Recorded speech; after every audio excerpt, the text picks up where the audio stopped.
Hello दोस्तों, स्वागत है आपका मेरे YouTube चैनल पर। ये मेरा पहला व्लॉग है।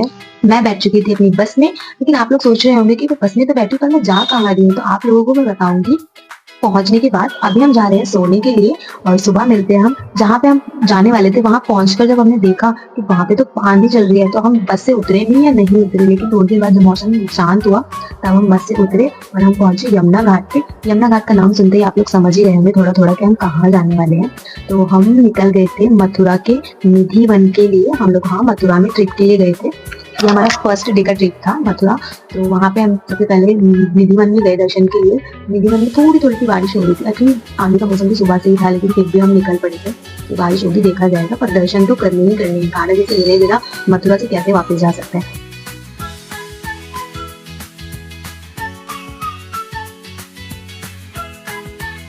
पीछे मुड़कर जब मैंने देखा भीड़ तो इतनी ज्यादा हो चुकी थी, लेकिन फिर भी धीरे धीरे करके हम पहुंच गए दर्शन के लिए। निधिवन के राधा कृष्ण के दर्शन किए हमने। ये है निधिवन की बंसी छोड़ राधा रानी के दर्शन करके हम निकल पड़े हल्की हल्की बारिश में ही मथुरा के चार धाम मंदिर में।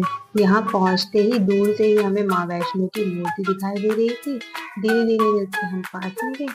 मूर्ति के नीचे था एक बहुत सुंदर सा मंदिर, जिसका जल्दी जल्दी से मैं आपको व्यूज दिखा देती हूँ।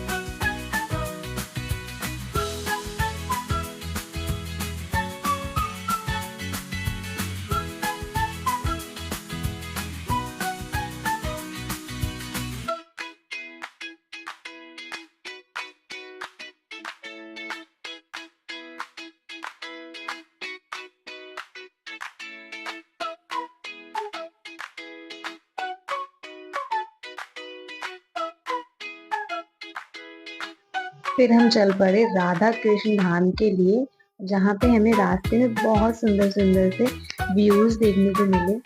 और तो मैंने जल्दी जल्दी से इन सभी व्यूज को कैप्चर कर लिया।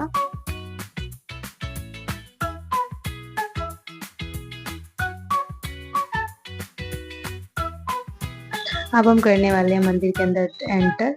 एंट्री करते ही मैंने पहले ऊपर से व्यू लिया। बहुत सुंदर मंदिर जो बनाया था इन्होंने। ये है वहाँ की मुख्य मूर्ति, जिसके आप सभी दर्शन कर सकते हैं। मैंने वीडियो में काफ़ी व्यूज कैप्चर करने की कोशिश की है, ताकि आप ज़्यादा से ज़्यादा मंदिर की तस्वीरों पे या फिर वहाँ पर जो भी मूर्तियाँ बनी हुई हैं या फिर वहाँ पे जो नज़ारे हैं, आप उसको घर बैठे मेरी वीडियो के थ्रू ही देख सको। आप राधे राधे मेरे कमेंट में ज़रूर लिखना अगर आपको मेरा ये ब्लॉग अच्छा लग रहा हो तो। उसके बाद गए हम शनि धाम में। यहाँ पर भी शनि की सारी प्रतिमाएं बनाई हुई थी दीवार पर, और उभरी हुई नक्काशियां थी, बहुत सुंदर लग रही थी। ये है शनि धाम की मुख्य प्रतिमा। उसके बाद हम चल पड़े थे महादेव के दर्शन करने। मंदिर की एंट्री करते ही हमें शिवलिंग दिखाई देता है। शिवलिंग पे जल चढ़ाने के बाद हम वही सेम नक्काशियां शिव के रूप में देखते हैं।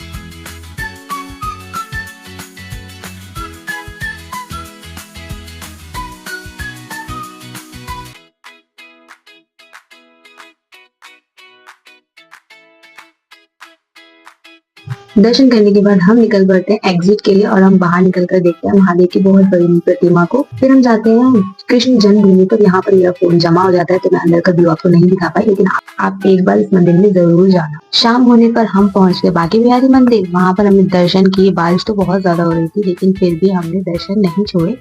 हमने सारे मंदिर के दर्शन किए और रात में हम पहुंच गए प्रेम मंदिर।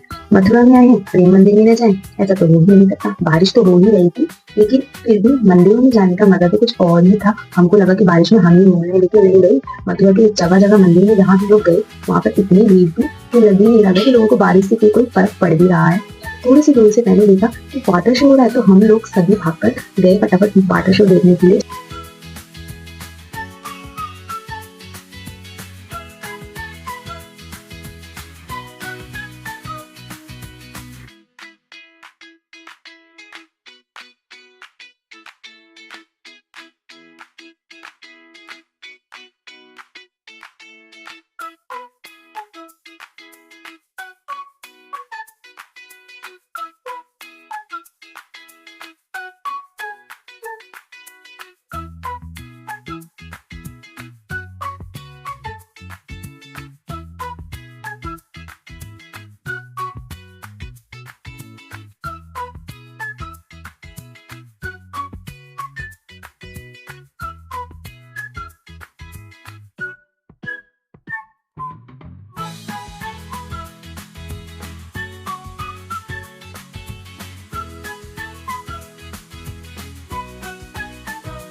बड़े थे मंदिर के अंदर दर्शन करने के लिए, लेकिन रास्ते में जो मैंने देखा इतनी सुंदर फुलवारियाँ थी वहाँ की, तो मैंने जल्दी से इसको कैप्चर कर लिया ताकि आप लोग भी देख सकें।